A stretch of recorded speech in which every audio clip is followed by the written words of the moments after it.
The call for the eradication of pit latrines contradicted, as government has recently constructed them here. The community of Botshabelo informal settlement just outside Colony is livid about these toilets built last year. Our children are not safe.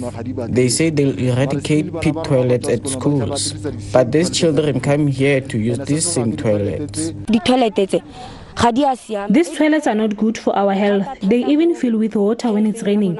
They have insects which we don't know where they come from. They might give us diseases. The government failed us. I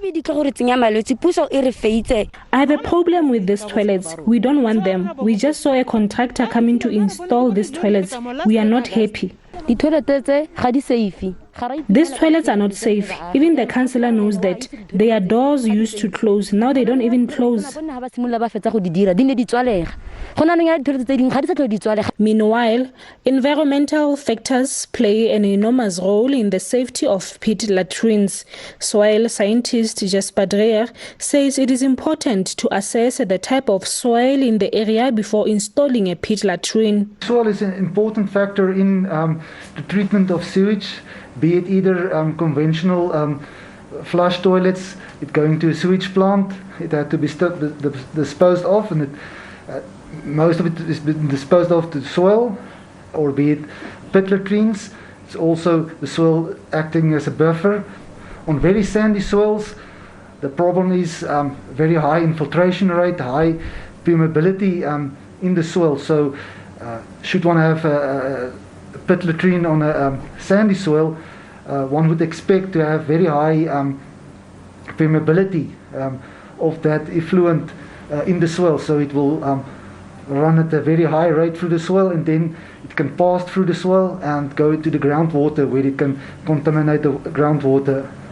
The other extreme is the clay soil, very low hydraulic permeability, so the water is moving very, very slow in that soil, so it will actually standing. So if one have clay soils, that water won't go out of it, and it will just build up, and so that will pose another problem, the build-up of that water effluent in a clay soil.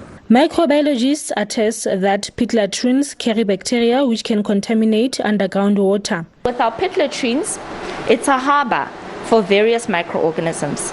And by a harbor, I mean they can harbor bacteria such as Escherichia coli, Enterococcus, Salmonella, Vibrio cholera, Then viruses can also be found there. The SARS-CoV has been found in stools of people that tested positive for COVID. So there are chances that we can find it in the pit latrines. The exposure of the microorganisms in the pit latrine to groundwater is a problem, because with the ground you get seepage, and as they seep, microorganisms are very small, particularly the bacteria. They're able to seep down to the groundwater.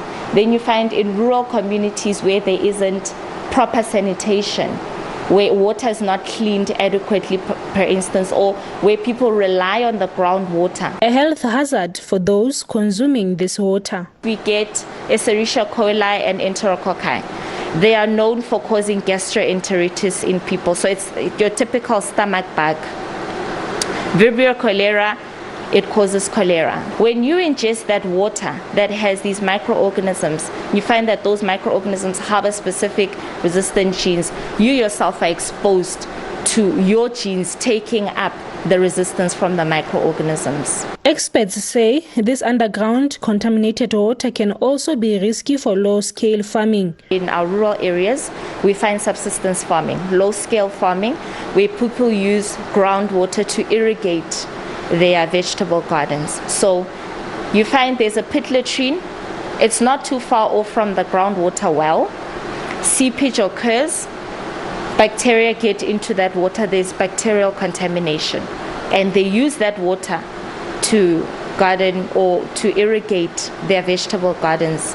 Then the exposure of eating those vegetables without properly washing them, or the fruits without properly washing them, then it's a potential threat. While the residents of Botshabelo had hopes for better living conditions, it is clear that the pit toilets they are using are not only unsafe for children, but could have a long-term impact on the environment and their health. Phakedi, SABC News, Kolini.